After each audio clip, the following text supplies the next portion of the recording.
Hello friends, ये है एक स्टडी पीसीएस और आज हम देखेंगे बायोलॉजी पार्ट 3। इससे पहले 2 पार्ट आ चुका है, आपने नहीं देखा है तो जाके देख सकते हैं। तो चलिए बिना टाइम वेस्ट किए स्टार्ट करते हैं बायोलॉजी पार्ट 3। इस क्वेश्चन देखेंगे 426 क्वेश्चन नंबर है। निम्नलिखित में से किस रक्त समूह को सार्वभौमिक दाता के रूप में जाना जाता है? तो ग्रुप ओ को जो है सार्वभौमिक दाता के रूप में जाना जाता है। निम्नलिखित में से कौन सा ब्लड ग्रुप सर्वव्यापक ग्राह रखता है? तो ये भी ब्लड ग्रुप जो होता है वो रिसीवर होता है और वो डोनेट नहीं कर सकता किसी और को, केवल AB से ही ले सकता है और सारे AB और वो जितने भी ब्लड ग्रुप होते हैं सबसे रिसीव कर सकता है।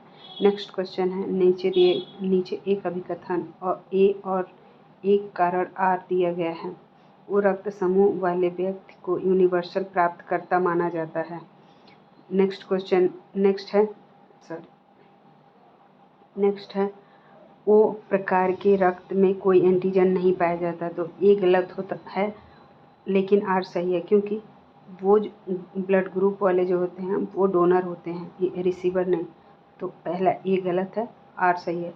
नेक्स्ट क्वेश्चन है, मानव शरीर का तापक्रम न ही जाड़ों में घटता है और न ही गर्मियों में बढ़ता है। तो मानव शरीर का जो तापक्रम है वो जाड़े और गर्मियों में सेम रहता है। नेक्स्ट क्वेश्चन देखेंगे, जन्म के बाद मानव के किस ऊतक में कोई भी कोशिका विभाजन नहीं होता? तो तंत्रिका तंत्र जो होता है, नर्वस सिस्टम हमारा जो होता है उसमें जो होता है हमारा जो सेल डिवीजन नहीं होता है। नेक्स्ट क्वेश्चन है, वह खाद्य जो किसी एथलीट को तत्काल ऊर्जा प्रदान करता है? तो वो है ग्लूकोज। नेक्स्ट क्वेश्चन देखेंगे, प्रचुरता मात्रा में खाद्य प्रोटीन के 2 ज्ञात स्रोत निम्नलिखित में से कौन से हैं? तो सोयाबीन और मूंगफली जो होते हैं प्रचुरतम मात्रा में खाद्य प्रोटीन पाए जाते हैं। नेक्स्ट देखेंगे, सबसे अधिक प्रोटीन पाई जाती है। तो सबसे अधिक प्रोटीन सोयाबीन में के दानों में पाई जाती है। नेक्स्ट क्वेश्चन देखेंगे, निम्नलिखित में से कौन प्रोटीन का सबसे अच्छा स्रोत है? तो मूंगफली जो होता है वो प्रोटीन का सबसे अच्छा स्रोत होता है। नेक्स्ट क्वेश्चन देखेंगे, नेक्स्ट क्वेश्चन है, दूध में पाया जाने वाला प्रोटीन कौन सा होता है? तो केसिन जो होता है वो दूध में पाया जाने वाला प्रोटीन होता है। नेक्स्ट क्वेश्चन है, दूध का धवल रंग निम्नलिखित में किसकी उपस्थिति के कारण होता है? तो दूध का धवल रंग केसिन की उपस्थिति के कारण होता है। नेक्स्ट क्वेश्चन है, गाय के दूध का रंग किसकी मौजूदगी के कारण थोड़ा पीला होता है? तो गाय का जो दूध होता है वो कैरोटीन की मौजूदगी के कारण पीला होता है। नेक्स्ट क्वेश्चन है, एक व्यक्ति चावल और केवल आलू से बनी सब्जी का आहार लेता है, उसको किसकी हीनता से ग्रसित होने की संभावना है? तो प्रोटीन और वसाएं जो होती हैं उसकी हीनता से वो ग्रसित हो सकता है। नेक्स्ट क्वेश्चन देखेंगे हम, नेक्स्ट क्वेश्चन है, निम्नलिखित में से यौगिक के किस समूह को सहायक आहार कहा जाता है? तो विटामिन जो होता है वह सहायक आहार होता है। नेक्स्ट क्वेश्चन है, वसा में घुलनशील विटामिन कौन सी है? तो वसा में घुलनशील विटामिन जो होता है वो है कैल्सीफेरॉल, कैरोटीन और टोकोफेरॉल। नेक्स्ट क्वेश्चन है, वसा में घुलनशील विटामिन कौन सी नहीं है? तो विटामिन B और C जो होता है वो जल में घुलनशील विटामिन होती है, वसा में नहीं होता है। नेक्स्ट क्वेश्चन, निम्नलिखित में से कौन सी विटामिन पानी में घुलनशील होती है? तो विटामिन B और C जो होता है पानी में घुलनशील विटामिन होता है और जो होता है अदर जितने भी विटामिन होते हैं वो वसा सोलुबल होते हैं। नेक्स्ट क्वेश्चन है, विटामिन ए को क्या कहते हैं? तो विटामिन ए को किस नाम से जाना जाता है? तो विटामिन ए जो होता है वो रेटिनॉल के नाम से जाना जाता है। नेक्स्ट क्वेश्चन, निम्नलिखित में से कौन सा विटामिन ए का प्रचुरतम स्रोत है? तो गाजर जो होता है विटामिन ए का प्रचुरतम स्रोत है। नेक्स्ट, निम्नलिखित में से कौन सा एक विटामिन ए का प्रचुरतम स्रोत है? तो इसमें आम जो होता है इसमें विटामिन ए प्रचुर मात्रा में पाया जाएगा। नेक्स्ट, मानव शरीर में विटामिन ए का भंडारित होता है। तो मानव शरीर में जो विटामिन ए है वो लीवर में यकृत में भंडारित होता है। नेक्स्ट क्वेश्चन, गोल्डन चावल का एक प्रचुरतम स्रोत है विटामिन ए का। गोल्डन चावल जो होता है विटामिन ए का प्रचुरतम स्रोत है। नेक्स्ट, कौन सा विटामिन प्रतिरक्षा प्रदान करता है? तो विटामिन के जो होता है वो प्रतिरक्षा प्रदान करता है। नेक्स्ट क्वेश्चन, विटामिन ए की कमी से कौन सा रोग होता है? तो विटामिन ए की कमी से रतौंधी होती है। नेक्स्ट, शुष्क का मनुष्य में प्रकोप किस विटामिन की कमी से होता है? तो विटामिन ए की कमी से होता है। नेक्स्ट क्वेश्चन है विटामिन B2 का अन्य नाम क्या है? तो विटामिन B2 का नाम है राइबोफ्लेविन। विटामिन ए को कहते हैं थायमिन और विटामिन B2 को कहते हैं राइबोफ्लेविन। नेक्स्ट क्वेश्चन है निम्नलिखित में से किस विटामिन में नाइट्रोजन होती है? तो विटामिन बी में जो होता है नाइट्रोजन भी होता है। नेक्स्ट नियासिन जो विटामिन बी कॉम्प्लेक्स ग्रुप का एक विटामिन है की कमी से कौन सा रोग होता है? तो पेलिग्रा रोग होता है। नियासिन मतलब विटामिन 6 को कहते हैं जिसकी वजह से पेलिग्रा रोग होता है। नेक्स्ट क्वेश्चन देखेंगे पेलिग्रा और स्कर्वी क्रमशः कौन सी विटामिनों की कमी के कारण होता है? तो विटामिन B3 और विटामिन B3 की वजह से पेलिग्रा रोग होता है और विटामिन सी की कमी से स्कर्वी रोग होता है। नेक्स्ट क्वेश्चन है विटामिन B12 में कौन सा धातु आयन उपस्थित रहते हैं? तो कोबाल्ट जो होता है विटामिन में उपस्थित होता है। नेक्स्ट मसूड़ों में रक्तस्राव, दांतों का गिरना, अस्थियों का भंगुर होना एवं घाव भरने में देरी निम्नलिखित में से किस विटामिन की कमी के कारण होता है? तो विटामिन सी की कमी की वजह से जो हमारे गम में ब्लीडिंग होती है वो विटामिन सी की कमी से होता है। नेक्स्ट क्वेश्चन किस विटामिन की कमी से स्कर्वी रोग होता है? तो विटामिन सी की कमी से स्कर्वी रोग होता है। नेक्स्ट निम्नलिखित में कौन विटामिन सी का सबसे अच्छा स्रोत है? तो आंवला जो होता है विटामिन सी का सबसे अच्छा स्रोत होता है। घाव भरने के लिए निम्नलिखित विटामिनों में से कौन सहायक होता है? विटामिन सी जो होता है घाव भरने के लिए सहायक होता है। नेक्स्ट कोलेकोकैल्सिफेरॉल रासायनिक यौगिक का सामान्य नाम क्या है? विटामिन डी जो होता है उसको कहते हैं। नेक्स्ट निम्नलिखित में कौन सा विटामिन कैल्शियम के अवशोषण में सहायक होता है? तो विटामिन डी जो होता है वो कैल्शियम के अवशोषण में सहायक होता है। नेक्स्ट निम्न में से किसकी कमी से रिकेट्स होता है? विटामिन डी की कमी से रिकेट्स होता है। नेक्स्ट क्वेश्चन देखेंगे। नेक्स्ट क्वेश्चन है अगर एक व्यक्ति रिकेट से पीड़ित है तो व्यक्ति में किसकी कमी है? तो विटामिन डी की कमी है। नेक्स्ट में विटामिन डी सबसे ज़्यादा होता है तो कॉड लिवर तेल जो होते हैं उसमें विटामिन डी सबसे ज़्यादा होता है। नेक्स्ट मछली से प्राप्त होने वाला कॉड लिवर तेल किस विटामिन से समृद्ध होता है? तो विटामिन डी सबसे ज़्यादा जो होता है मछली से प्राप्त कॉड लिवर तेल में पाया जाता है। नेक्स्ट क्वेश्चन है ऐसा कौन सा विटामिन है जिसकी अत्यधिक मात्रा के सेवन से वे शरीर में संग्रहित हो जाते हैं और घातक प्रभाव डालते हैं? तो विटामिन ए जो होता है वो ऐसी अत्यधिक मात्रा के सेवन से शरीर में संग्रहित होकर घातक प्रभाव डालते हैं। नेक्स्ट क्वेश्चन है यह विटामिन टोकोफेरॉल होता है। तो विटामिन ई को टोकोफेरॉल भी कहते हैं। नेक्स्ट निम्न में से कौन सी विटामिन ई का एक अच्छा स्रोत है? तो ताज़ी सब्जियां जो होती हैं विटामिन ई का सबसे अच्छा स्रोत होती हैं। नेक्स्ट क्वेश्चन देखेंगे हम। नेक्स्ट विटामिन ई का महत्वपूर्ण स्रोत निम्नलिखित में कौन सा? तो गेहूं अंकुर का तेल विटामिन ई का सबसे महत्वपूर्ण स्रोत है। विटामिन के विशिष्ट भूमिका किसके संश्लेषण में निभाती है? तो प्रोथ्रोम्बिन में विटामिन के जो होता है मुख्य भूमिका निभाती है। नेक्स्ट है निम्नलिखित विटामिन में कौन सा एक रक्त के स्कंदन में कार्य करता है? तो विटामिन के जो होता है वो रक्त के स्कंदन में काम करता है। नेक्स्ट अधोलिखित में कौन सा यौगिक एक विटामिन नहीं है? थायरॉक्सिन जो होता है एक विटामिन नहीं है। नेक्स्ट सूची ए को सूची 2 से सुमेलित कीजिए और दिए गए कोड का सही उत्तर चुनिए। पहला विटामिन सी की कमी से क्या होता है? तो स्कर्वी। नेक्स्ट फोलिक एसिड की कमी से क्या होता है? रक्तल्पता। विटामिन ए की कमी से क्या होती है? रतौंधी। और B1 की कमी से होती है बेरीबेरी। तो इसका ऑप्शन होगा ए। नेक्स्ट देखेंगे विटामिन और रोग के निम्न युग्मों में से कौन से सही सुमेलित है? तो विटामिन B1 जो होता है उससे क्या होता है? बेरीबेरी। और विटामिन सी से इसका भी तो बी मतलब इसका 2 और 3 सही है। नेक्स्ट विटामिन ए की कमी से रिकेट्स में विटामिन ए की कमी से क्या होता है? रतौंधी होती है। नेक्स्ट क्वेश्चन है निम्नलिखित में किस युग में सही सुमेलन नहीं है? तो विटामिन ए जो होता है बढ़ाता जो दिया है ये सही नहीं है क्योंकि विटामिन ए की कमी से रतौंधी होती है। नेक्स्ट निम्नलिखित युग्मों में से कौन सुमेलित नहीं है? तो विटामिन के जो होता है इसकी बंध्यपन जो दिया है वो गलत है क्योंकि विटामिन के की कमी से जो ब्लड क्लॉटिंग होती है वो होती है। इसमें बंध्यपन जो होता है वो विटामिन ई की कमी से होता है। नेक्स्ट देखेंगे हम निम्नलिखित में से कौन सही सुमेलित नहीं है? तो विटामिन डी से जो दिया है वो रेटिनॉल दिया है जो सही नहीं है क्योंकि विटामिन डी की कमी से क्या होगा? कैल्सिफेरॉल रिकेट्स होता है तो इसीलिए ये सही नहीं है।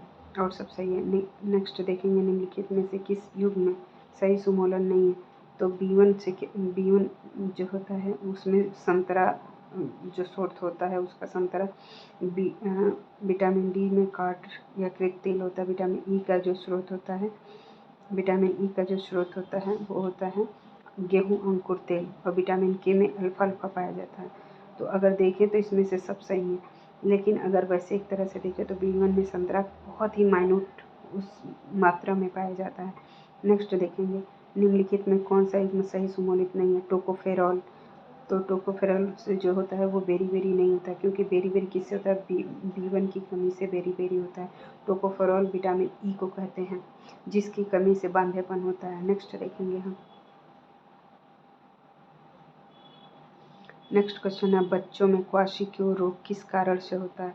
तो आहार में कार्बोहाइड्रेट और वसा की पर्याप्त मात्रा किंतु प्रोटीन की कमी के कारण जो होता है क्वाशिक्योर होता है। नेक्स्ट अस्थि एवं दांत निर्माण में निम्नलिखित में किनकी आवश्यकता होती है। तो कैल्शियम और फास्फोरस की आवश्यकता होती है। नेक्स्ट कौन सा विटामिन उष्मा द्वारा आसानी से नष्ट हो जाता है। तो एस्कॉर्बिक एसिड जो होता है उष्मा द्वारा आसानी से नष्ट हो सकता है। नेक्स्ट देखेंगे आहार में लवण का मुख्य उपयोग है। तो भोजन के पाचन के लिए अपेक्षित हाइड्रोक्लोरिक अम्ल लघु मात्रा में पैदा करना। नेक्स्ट आयोडीन की कमी के कारण कौन सा रोग होता है। तो गंडमाला रोग कहते हैं। नेक्स्ट इसको घोंघा भी कहते हैं। नेक्स्ट घेंघा गलफंड किसकी कमी से होता है। तो आयोडीन की कमी से होता है। नेक्स्ट देखेंगे रक्ताल्पता स्थिति किसकी वजह से होती है। तो आरबीसी की कमी से होती है। नेक्स्ट देखेंगे लौह की कमी के कारण कौन सा रोग होता है। तो रक्ताल्पता होता है। नेक्स्ट लोहमयता एक रोग है जो श्वास के साथ निम्नलिखित में से अंदर लेने से होता है। तो धूल। नेक्स्ट गर्भवती महिलाओं का विशेषकर पहली तिमाही में उनके आहार में हरे पत्ते वाली सब्जियां पर्याप्त मात्रा में लेने की सलाह क्यों दी जाती है। क्योंकि ये फोलिक अम्ल के प्रचुर स्रोत होते हैं जो डीएनए संश्लेषण के लिए आवश्यक होते हैं। नेक्स्ट देखेंगे निम्नलिखित में से कौन सा खाद्य स्रोत लोहे का सर्वोत्तम स्रोत है। तो जो होता है सेब जो होता है खाद्य स्रोत लोहे का सर्वोत्तम स्रोत होगा। नेक्स्ट कैल्शियम की आवश्यकता निम्नलिखित में किस निमित्त है। तो उपरोक्त सभी मांसपेशियों की कार्य करने, खून जमने, हड्डियों को विकास के लिए सभी के लिए जरूरी है। नेक्स्ट देखेंगे निम्नलिखित में कौन सा कैल्शियम का समृद्ध स्रोत नहीं है। तो गाजर जो है कैल्शियम का समृद्ध स्रोत नहीं है। अदरवाइज पनीर, अंजीर और कोलाड्स ग्रीन जो होते हैं ये सबसे समृद्ध स्रोत हैं। नेक्स्ट देखेंगे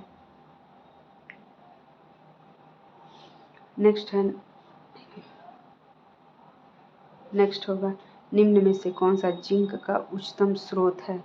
तो जिंक जो होता है उच्चतम स्रोत होगा आपका दूध। नेक्स्ट है मनुष्य के उपयोग के लिए कार्बनिक भोजन का बेहतर क्यों माना जाता है। इसे रासायनिक सिंथेटिक कीटनाशकों का प्रयोग किए बिना उगाया जाता है। नेक्स्ट भोजन से प्राप्त ऊर्जा को कैसे मापा जाता है। तो कैलोरी में नापा जाता है। नेक्स्ट एक गिलास पानी से कितनी कैलोरी मिलती है। तो 0 कैलोरी मिलती है। नेक्स्ट देखेंगे इंजाइम ठीक से काम कर पाए इसके लिए कौन से यौगिक आवश्यक होते हैं। तो विटामिन जो होता है वो आवश्यक होता है। नेक्स्ट विकर्मूलता होते हैं तो ये प्रोटीन होता है। नेक्स्ट देखेंगे भोजन के संबंध में इनमें से कौन सा कथन गलत है। तो यह अकार्बनिक पदार्थ होता है, यह गलत है और सब सही है। नेक्स्ट देखेंगे प्रक्रिया के द्वारा आहार नली में किस तरह का भोजन जाता है। तो अंतर्ग्रहण तरह की नदी जो होता है भोजन जाता है। नेक्स्ट भोजन नली की दीवारों के संकुचन और प्रसारण गति को कहा जाता है क्रमाकुंचन। नेक्स्ट भोजन प्रायः किस में पचता है। तो छोटी आंत में पचता है। नेक्स्ट देखेंगे सियोमोट कोलन किसका भाग है। तो बड़ी आंत का भाग है। नेक्स्ट देखेंगे डियोडेन का भाग है। तो डियोडेन किसका भाग, डियोडेनम किसका भाग है, लार्ज इंटेस्टाइन या बड़ी आंत का। नेक्स्ट इंजाइम है। तो इंजाइम क्या होता है, आरएनए होता है। नेक्स्ट इंजाइम एक प्रोटीन होता है, सॉरी आरएनए नहीं एक प्रोटीन होता है। नेक्स्ट इंजाइम एक बायो उत्प्रेरक होता है। नेक्स्ट इंजाइमों में निम्नलिखित में से क्या एक श्रृंखला होते हैं। तो एमाइनो अम्ल का श्रृंखला होता है। नेक्स्ट देखेंगे मानव तंत्र में निम्नलिखित में कौन सा एक पाचक इंजाइम नहीं होता। तो गैस्ट्रिन जो होता है वो पाचक एंजाइम है। अदरवाइज ट्रिप्सिन, टाइलिन और पेप्सिन जो होता है ये पाचक एंजाइम है। नेक्स्ट देखेंगे, नेक्स्ट है लार किसके पाचन में मदद करता है, तो स्टार्च में मदद करता है। नेक्स्ट, शरीर के किस भाग में बाइल का उत्पादन होता है, तो लीवर में जो होता है बाइल का उत्पादन होता है। नेक्स्ट, पित्त जमा होता है, तो पित्ताशय में पित्त जमा होता है। नेक्स्ट देखेंगे, वसा का पाचन करने वाले एंजाइम लाइपेज निम्नलिखित में से किसके द्वारा स्रावित होता है, तो अनाशय के द्वारा। नेक्स्ट, लाइपेज द्वारा वसा के जलीय अपघटन पर मिलता है, तो ग्लिसरॉल और एमाइनो अम्ल जो होता है मिलता है। नेक्स्ट, मानव के अमाशय में एक्स अम्ल उत्पन्न होता है जो भोजन के पाचन में सहायता करता है। वह एक्स अम्ल कौन सा है, तो हाइड्रोक्लोरिक अम्ल जो होता है वह भोजन के पचाने में सहायता करता है। नेक्स्ट, मानव शरीर में उस एंजाइम का नाम बताइए जो कार्बोहाइड्रेट को तोड़ने में मदद करता है। एमाइलेज जो होता है वो कार्बोहाइड्रेट को तोड़ने में मदद करता है। नेक्स्ट, अमाशय से बाहर आने वाले अम्लीय अर्धपाचित खाद्य का उदासीनीकरण किसके द्वारा किया जाता है, तो पितरस के द्वारा किया जाता है। नेक्स्ट, निम्नलिखित में से कौन सा कार्बोहाइड्रेट के पाचन का प्रमुख अंत उत्पाद होता है, तो ग्लूकोज होता है वह अंत उत्पाद होता है। नेक्स्ट देखेंगे, भूख लगने पे कोई व्यक्ति सर्वप्रथम उपयोग करता है अपनी ग्लाइकोजन को। नेक्स्ट देखेंगे, नेक्स्ट, कौन सा एंजाइम पेट के अंदर प्रोटीन के पाचन में शामिल होता है, तो पेप्सिन जो होता है वो प्रोटीन के पाचन में हेल्प करता है। नेक्स्ट, पाचन क्षेत्र में भोजन के साथ मिलने वाला पहला एंजाइम निम्नलिखित में कौन सा, तो एमाइलेज है। नेक्स्ट, फेफड़े में ऑक्सीजनीकृत होकर रक्त कहाँ आता है, तो बायां अलिंद में आता है। नेक्स्ट देखेंगे, मानव श्वसन में क्या छोड़ा जाता है, तो कार्बन डाइऑक्साइड छोड़ा जाता है। नेक्स्ट देखेंगे, निम्नलिखित में कौन सा अंग मनुष्य के उत्सर्जन तंत्र एक्सक्रीटरी सिस्टम का अंश होता है, तो गर्भाशय जो होता है वो होता है। नेक्स्ट देखेंगे, नेक्स्ट, स्तनधारियों में उत्सर्जन का एक महत्वपूर्ण कार्य निम्नलिखित में से कौन सा अवयव करता है, तो वीरिक किडनी कहते हैं इसको। नेक्स्ट, पसीने वाली ग्रंथियां मानव शरीर से किस अंग में मौजूद होती है, तो त्वचा में। नेक्स्ट देखेंगे, मानव शरीर का कौन सा अंग खून के शुद्धिकरण से संबंधित है, तो गुर्दा जो होता है, जो किडनी होता है हमारा, वो हमारे ब्लड को प्यूरिफाई करता है। नेक्स्ट देखेंगे, गुर्दे का कार्यात्मक यूनिट क्या होता है, तो नेफ्रॉन जो होता है गुर्दे का कार्यात्मक यूनिट होता है। Next, liver. नेक्स्ट,